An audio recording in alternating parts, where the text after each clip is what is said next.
Umaga mga ka-TL Edukado, welcome sa isa na namang makabuluhang Itulay online tutorial para sa TLE Friday. Isa muna pong pagbati muli ng magandang umaga sa aking SDO Batangas Province, sa amin pong supervisor na si Miss Ginalyn Macaraig, sa akin pong OIC na si Ma'am Sweetheart, at sa akin pong mga kasamahang guro sa Agoncillo National High School at higit po sa lahat sa aking mga mag-aaral na nandyan palagi tuwing Friday na sumusuporta sa amin ni Tutor Ruth. So again, magandang umaga and welcome po sa ating lahat. Ako po ang igurong Batanggenya, Tutor Josa. Kasama po din natin ang ating Tutor Ruth from Kidapawan City.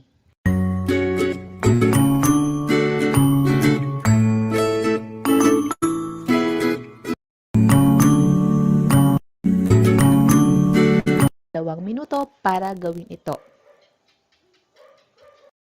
At tayo po ngayon ay nasa week 5 na. Oh my God, week 5 na po tayo. Meron na lang tayong 3 weeks para po matapos na ang ating quarter 3. And yay, quarter 4 na po tayo. Malapit-lapit na po.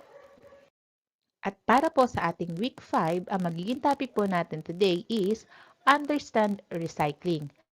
Under that po, we have recycled articles are identified based on recyclable materials. At yan, mag-Friday return muna po tayo. So, tingnan nga po natin kung naaalala pa ng ating mga tuties ang ating topic last Friday. So, based po dito sa embroidery na nasa picture. So, ano kaya pong uri ng color scheme ang ginamit dito? So, tingnan nga po natin kung naaalala nyo pa. Okay, yes, the correct answer is monochroma. So, again, ang monochroma is isang kulay lang, pero on different shades. Mga cuties, ano nga ulit ang tawag sa bilog na makulay na ito? Yes, so ang tawag dito ay ang color wheel. At ang color wheel ay binubuo ng ilang kulay? Yes, binubuo ito ng 12 colors. Isa pang question. Ano nga ulit ang tawag dito sa red, yellow, and blue? So last time, ang sagot nyo ay dalawa. So ngayon, ulitin natin. Ano nga ba yung dalawang yon? So, ang red, yellow, and blue are the primary colors. And they are also considered triad colors. So, tama kayo. Oops, hindi pa po tayo tapos.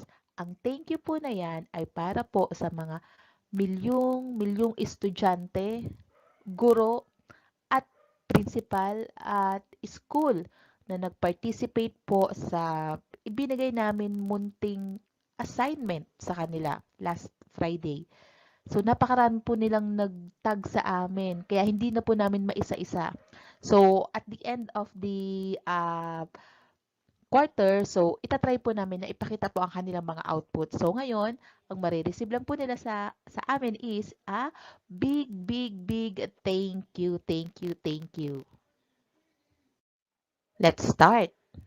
Paki-comment nga po kung ano yung mga bagay or idea na pumapasok sa isipan nyo kapag nakita nyo tong picture na nasa screen niyo. Yes, for me, ang nakakita ko is plastic, mga basura na nasa shore ng dagat. So, napakaraming basura. Kayo, ano ba yung mga nakikita nyo? So, sa tingin ko, pareho tayo ng idea, kung ano-ano yung mga nakikita natin sa picture. And, ang picture rin is medyo nakakasad. Bago tayo tuluyang masad dun sa mga, or dun sa picture na nakita natin, alamin muna natin yung mga ilang facts about garbage pollution. So, ang sabi dyan, this place or this country introduced one of the world's toughest laws against plastic bags. Itong bansang ito ay ang Kenya. Yes, Kenya.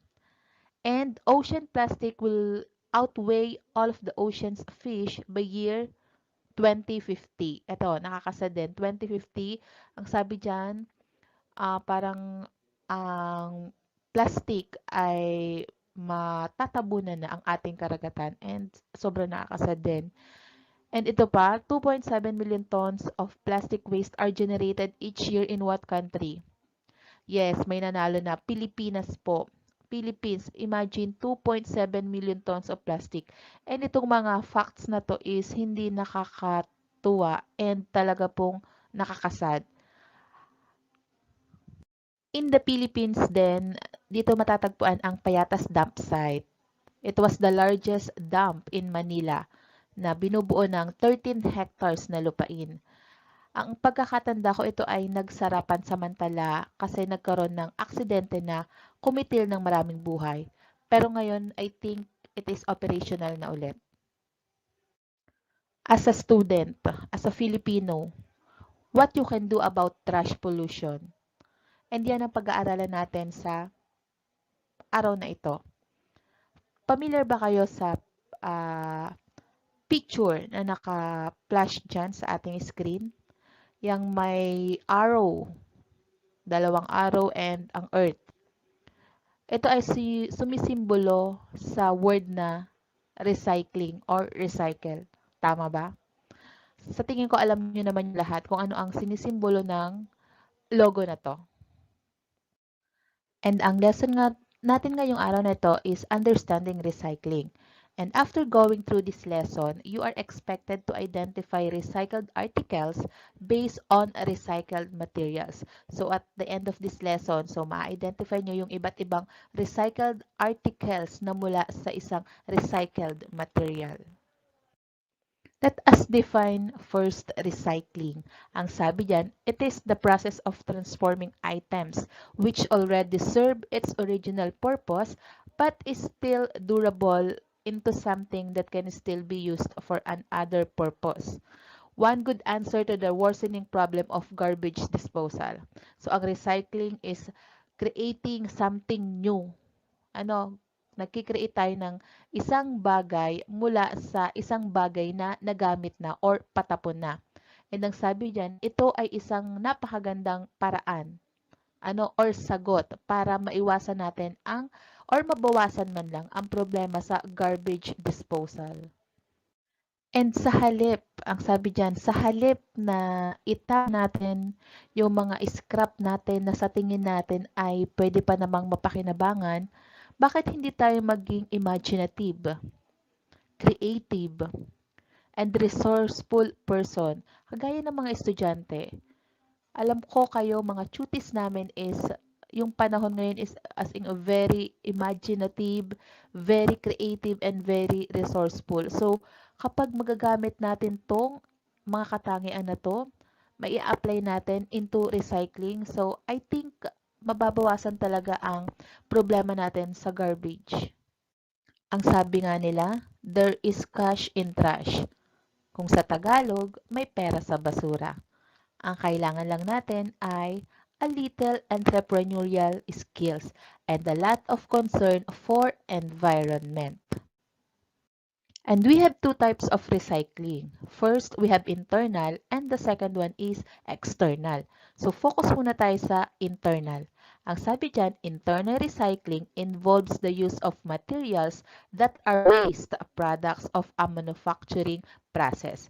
Ang binigay dyan na example ay processing of spent grain mash, a waste product of distillation into cattle fields.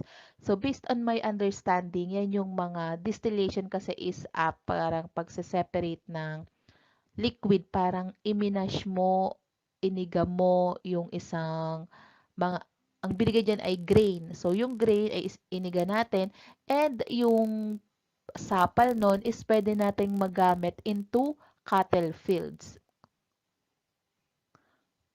Ang sumunod naman ay ang external recycling is the reclaiming of materials from a product that has been worn out due to constant use. Ang example dyan na binigay ay conversion of old newspapers and magazines into other paper product.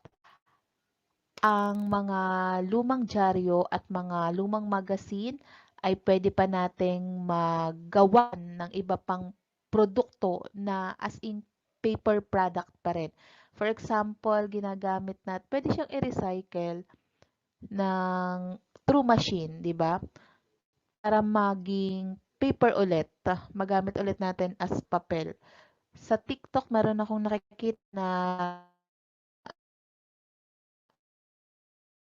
mga kadalasan is yung papel, pwede siyang DIY, nagiging lalagyan mo lang siya ng tubig and may ginagamit silang, hindi as in makina ha, maliit lang na parang salaan, parang ganon, na square. And then ilalagay nila dun yung papel na tubig. After that, patutuyuin and magiging papel ulit. At ito naman po, ang of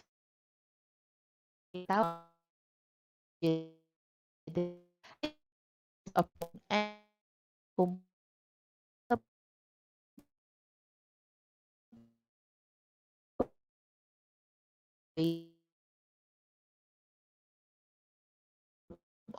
paper, metal, plastic, textiles, include that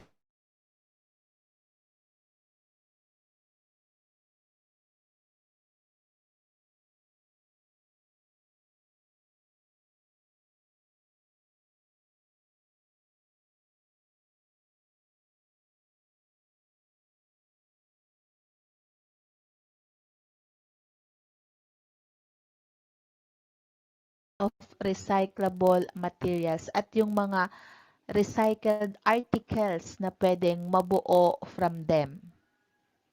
Yan, ang una natin syempre ay ang paper or ang papel, a substance from wood or other fibrous material, usually used in writing, printing, and wrapping, aka or also known as biodegradable waste for composting. Alam naman natin lahat kung saan nanggagaling ang ating papel. Ang ating papel ay nanggagaling sa ating mga puno. At ang sabi diyan, ang papel, alam naman natin lahat, ay pwedeng ma-recycle. Yung mga puting papel, mga newspaper, mga magazine, lahat po rin ng papel, kadalasan ay pwedeng ma-recycle. At ang mga binigay dyan na sample ay pwede daw siyang gawing paper woven basket, paper mache articles, paper beads, paper sculpture, boxes for gift wrapping, album covers, and paper bags. So, napakadami nating pwedeng gawin sa papel. Kaya wag natin basain yung papel. Kung pwede, hanggat maaari ay pag hindi na natin gagamitin or may mga sulat na, ipunin lang natin sa isang tuyong lugar para pwede pa natin siyang ma-recycle sa mga susunod na or pwede pa natin siyang magamit para sa mga susunod nating mga proyekto na nangangailangan ng mga papel. At ang sunod natin na recyclable material is ang plastic. Plastic products include beverage bottles and containers. So, kagaya ng nasa picture. And commonly used for liquid goods and body care products. Yung mga body care products, shampoo, body wash, lotion, at kung ano-ano pa na pinaglalagyan ng mga pampaganda natin. Yun ang mga plastic na recyclable materials natin, mga pinaglalagyan ng mga soft drinks at kung ano-ano pa. At ito ang pwedeng gawin sa kanila. Pwede siyang gawing planters, plant tags, plastic sculptures, and organizers. At ang next po natin ay ang glass. Ang sabi, it is one of the easiest material to recycle because it can be easily crushed and ready to be melted called cullet. Ito ay kadalasan hindi natin nire-recycle sa pamamagitan ng pagka-crush or pagme-melt. Siguro yung mga company gumagamit ng mga machine para i-crush and i-melt at makagawa ulit ng bagong product out of glass. Ang next natin ay ang fabric scrap. It is any cloth or goods produced by weaving, knitting, quilting, and patchwork projects. Rugs, doilies, runners of hand stitch, circles of fabrics, stuffed toys, hair accessories, fabric flowers, and collages. So, napakadami nating pwedeng gawin sa mga fabric scrap na yan. Napakadami. And lalong-lalo na pag kayo ay maalam mag-tahe through hand and especially through machine or sewing machine. Napakadami niyong pwedeng gawin sa mga fabric scrap na yan. At ang huling recyclable material natin is ang metal. Example of metal is food or drink cans made from aluminum and steel. Meron din tayong mga recycled articles na pwedeng gawin out of metal. Ang iba ginagawa yung alkansya, ang iba ginagawang pang-display, nilalagyan lang ng cover, pwede yung lagay ng mga lapis, pwede ding gawing taniman or kung ano-ano. Napakadaming pwedeng gawin out of cans. Napakadami. Sobrang dami. So again, the different recyclable materials are paper, plastic, glass, fabric scrap, and metal. And punta naman tayo sa advantages of recycling. Ano nga ba ang kahalagahan nito? Ang sabi dyan, decrease pollution and ease the garbage pollution. Yes, tamang-tama yun. Conserve resources, especially ang ating mga puno. Enhance creativity and resourcefulness sa pamamagitan ng mga pagkikreate ng mga bagong product out of recyclable materials. Diyan lumalabas ang ating pagiging creative and pagiging resourceful. And next is potential tabness. Madami niya gawa. Mga mula sa mga recyclable materials, ginagawa nila into something new, mas maganda pa mula dun sa totoong materials na ginamit nila, nakaka-create sila ng mas magandang product and napapagbenta nila ito. Next, it makes people environmentally aware, promotes scientific advancement in recyclable and biodegradable materials. So, nakakaisip tayo ng iba't ibang paraan and mga nakakaimbento na kung ano-ano ang mga tao out of recyclable materials. And it makes government and businesses choose programs and apply policies in consideration of preserving and respecting the environment. Ang atin naman pong gobyerno ay hindi naman din nagkukulang sa pagpapaalala na tayo ay mag-recycle at meron din tayong mga programa na tumutulong para ang ating kapaligiran ay hindi masyadong maging polluted. And ang kailangan lang siguro natin ay disiplina sa ating sarili and kailangan ito ay magmula pwede nating umpisahan sa sarili natin. And then, maganda pag nagkaroon ng domino effect, hawa-hawa na yan. Para happy lahat. Kasi malinis yung environment and happy si Mother Nature. And syempre, kapag kayo ay magre-recycle, kailangan meron tayong good working habits. Una dyan is prepare and organize all needed tools and materials para magawa natin ng accident. Syempre, kailangan lagi tayong mag-iingat. Make sure to tie your hair before working. Iipit or itali ang buhok. Wag yung puro nakalugay, nakaladlad sa mukha, and baka mahila yan, maaksidente pa tayo. Use appropriate tools and materials in your project. At ang sabi dyan, gumamit kayo ng gunting. Ang ngipin natin ay nandyan para sa pagkain, hindi pagputol na kung ano-ano. Next, put your scraps a plastic bag or in trash bin. Work with your hands and not with your lips. Sundin ang step-by-step procedure. And of course, pagkatapos ninyong gawin ang isang recycled articles, clean your working area. Ayan, learning task na tayo. Sana may natutunan kayo dun sa taas, Sa tingnan natin. Directions. Ito yung learning competencies na kailangan nating ma-meet after this lesson. It is to identify the recycled articles based on the given recyclable materials. Magpapakita tayo ng mga larawan and i-identify nyo ano yung recycled articles na nabuo natin out of that recyclable materials. So, tingnan natin ha. Ang number 1 natin ay ang recyclable materials is paper. Ano kayang recycled articles ang bubuo or yung nasa picture? Yes, tama po kayo. Ito ay ang paper mache. Ang number 2 kaya, ano kaya yung nabuo na recycled articles? Parang given na no, kasi merong halaman. So, ang halaman is of course nasa pots. Yes, the answer is pots. Number 3 ay glass. Ang recyclable or recycled articles na pwedeng mabuo out of glass is container. Container na pinaglalagyan natin ng mga condiments tulad ng toyo, suka, mantika, or kung ano-ano pa. Number 4, ito, popular to, di ba? Popular to sa atin. Mga plastic bottle, ginagawa nating decorations.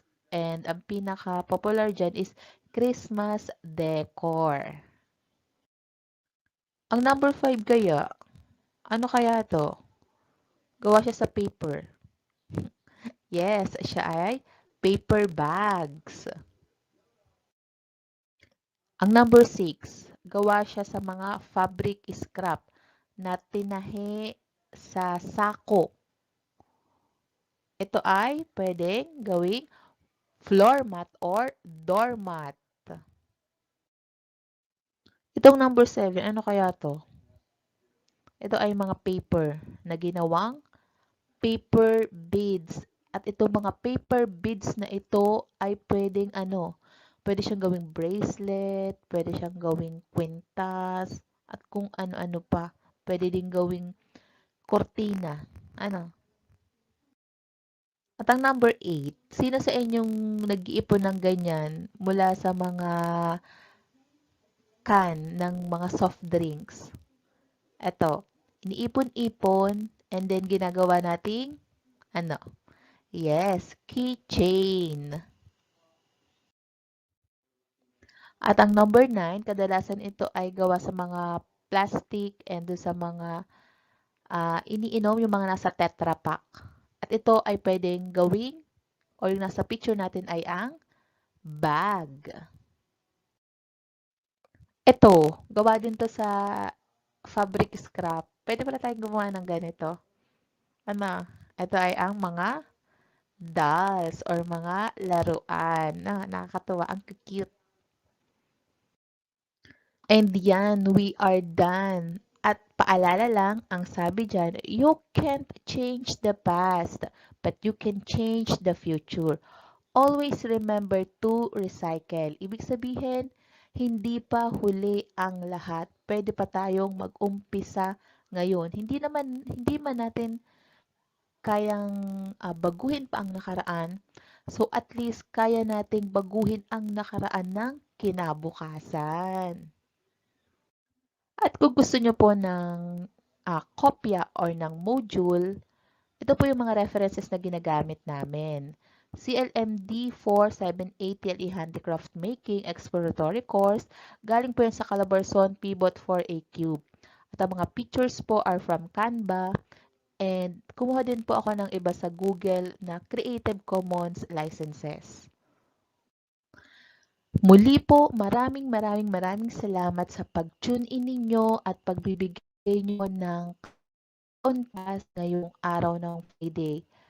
Ngayon po ay unti-unti nang nag-uumpisa ang face-to-face class and sana kahit replay ay makapanood pa rin kayo at maging guide nyo pa rin ang ating itulay para mas matuto kayo. Mas matuto pa, mas madagdagan pa yung knowledge na nakukuha nyo sa school. Muli po, ako po ang inyong gurong Batanggenya, Tutor Josa. Kasama po si Tutor Ruth of Kidapawan City. Thank you po ulit at wag po muna kayong aalis. Abangan po natin si Tutor Mike, Tutor Nexel at si Tutor Liway para naman po sa TLE 8. So yun lamang po. Maraming salamat po. Ingat!